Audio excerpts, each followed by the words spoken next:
Ladies and gentlemen, my name is Eric James Shigongo. I'm an author, an inspirational speaker from Africa. I was born in Africa, grew up in Africa, and my country is Tanzania, the country I love. Throughout my growing, I witnessed Africa by reading books through my bare eyes, working so hard to get out of poverty. It has been difficult all the years. It's painful sometimes to witness a continent as rich as Africa with all the resources, but its people are still languishing in poverty. God gave us a lot, all the resources needed for the global development in Africa. Sometimes I do tell my friends that I think and believe when God created the world, He ended His job on the seventh day in Africa. And that country where He ended His job was in the Congo. Because in DRC there's everything. Speak of coltan, speak of cobalt, speak of uranium, speak of gold, speak of diamond. DRC is the most richest country on the world in terms of natural resources. But look at the people in DRC. People are impoverished, no roads, no proper healthcare, no education. Though these people are sitting on a bunch of wealth, this is not right. I'm an African and I love my continent. For Africa to grow up, for Africa to develop, it needs three very important weapons. These weapons are in Africa, but Africans don't use them. Number one weapon is the will, W-I-L-L. Will of the people, will of the free people, will of the free men and women in Africa will change the continent, will change my country. There is an old adage which says, wherever there is a will, there must be a way. Africans must have the will, strong will, mightier will to transform the continent. Strong will, burning will from within, that we have to change our lives. We have to use whatever God gave us to change and transform our continent. The will of the people and the determination to get out of poverty and pain and humiliation will enable them to overcome any kind of adversity on their way to the top, on their way to the promised land. This is sure, and it can be done. Will of free men and women in Africa will transform the continent. That is the weapon number one. My fellow Africans, my friends, ladies and gentlemen, I grew up in poverty, raised in poverty, and it is fear which kept me in poverty all my life because I did not realize the power I had within. Therefore, number two weapon for Africa to get out of poverty is courage.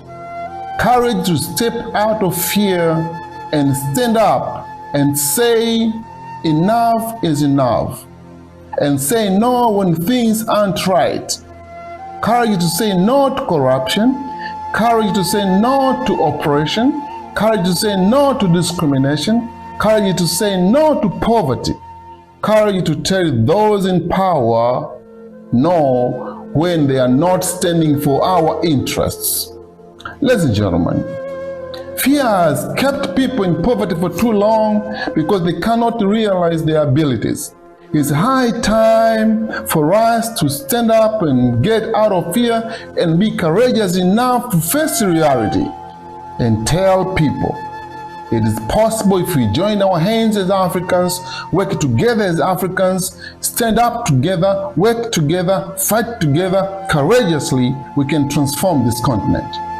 I believe weapon, courage, is so powerful to overcome any kind of enmity, any kind of adversity, any kind of resistance. Courage will give us the momentum to face whatever kind of circumstance comes on our way. Our determination to transform our continent must be a burning determination, and we must be very consistent, we must be very committed, and courageously we can transform our continent. And finally, ladies and gentlemen, let's come to the weapon number three, which is hope. Never, ever, ever, ever give up hope, because it is hope which transformed the world. It is hope which put a man on the moon. It's hope, which invented the medicine against HIV, medicine against different kind of diseases. Hope got people out of poverty. Never, ever, ever, ever give up hope. Ladies and gentlemen, let me share with you this wonderful story which will show you what hope can do. On April 12, 1961, the Soviet Union launched a mission or a program to put man on the moon with astronaut Yuri Gagarin. Some of you might remember this. I read this in the stories and history books. And a few days later, President J.F. Kennedy asked his Vice President, Lyndon Johnson, to start the same program. Because those days there was a competition between Soviet Union and America. It was a difficult mission. America wanted to do it.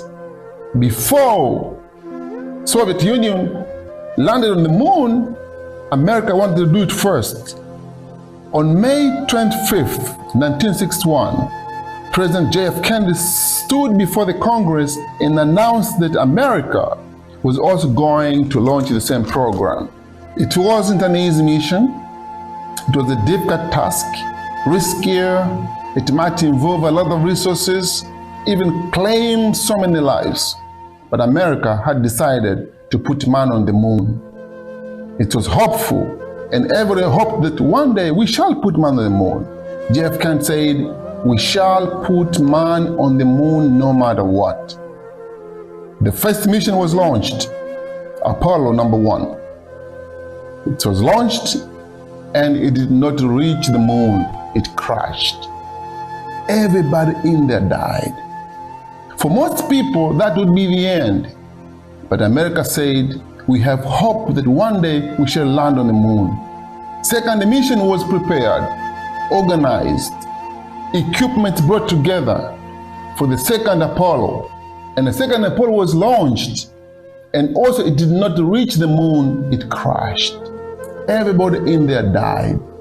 So the same thing happened to the third Apollo, fourth Apollo, fifth Apollo. I want you to imagine the family of this astronaut who escorted the husband to the Apollo number 6, knowing that this person might not come back. And when it was launched, it crashed and the astronaut died. They kept on losing people, but they never gave up because they had hope that one day we shall land on the moon. Apollo number 10, Apollo number 11, crashing, people dying, but America never gave up because they had hope.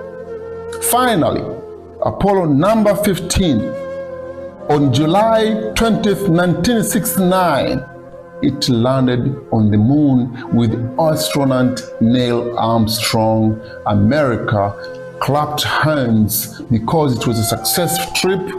Finally, they landed on the moon, but after losing so many people without giving up. What kept America going? What kept America doing? What kept America never give up, keep on going, keep on doing? It was hope. Therefore, Africa to develop, we must make sure that our people keep the hope that one day things will be better. They must keep the hope that though we are in trouble right now, at the end is light.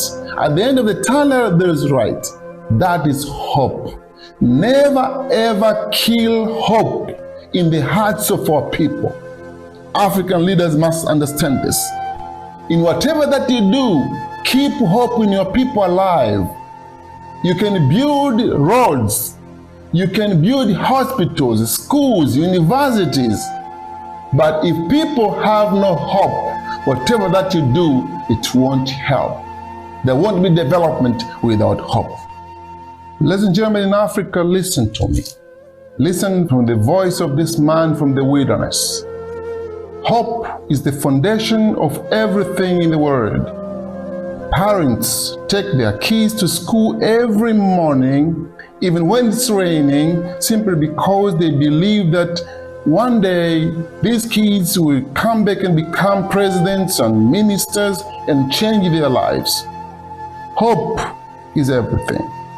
Hope to a poor peasant, it makes him wake up every day in the morning, go farm his field, believing in his heart that one day he will harvest and have money to take care of his family. Hope. Ladies and gentlemen, hope is everything. If you lose hope, there won't be any progress. If you lose hope, there won't be any development.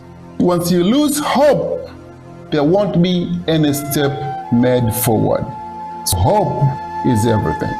Someone once said, if you want to rule human beings, take everything away from them. But unfortunately, once a human being is denied of everything, everything is taken away from him, he loses hope and becomes ungovernable. So never kill hope in your people. Let me finish by the words said by Stephen King. Stephen King is a philosopher I respect. He once said, remember, hope is a good thing, maybe the best of all things, and no good thing ever dies. Never ever kill hope in your heart, and leaders never kill hopes in the hearts of your citizens, because hope will change the world. Sometimes I get discouraged. Sometimes I am mistreated. Sometimes I am ridiculed.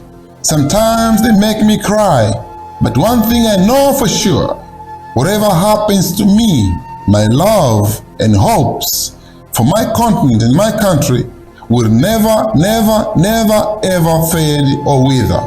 Ladies and gentlemen, let me end my presentation by saying I am a proud citizen of Tanzania, the country I love the most.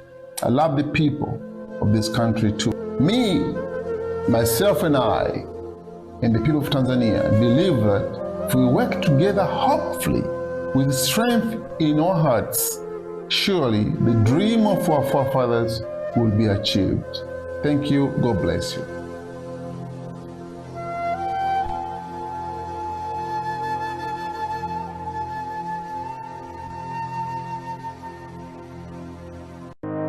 Ili kuwa mwanafamilia bora wa Global TV, usisahau kusubscribe, like, kushare na kucomment.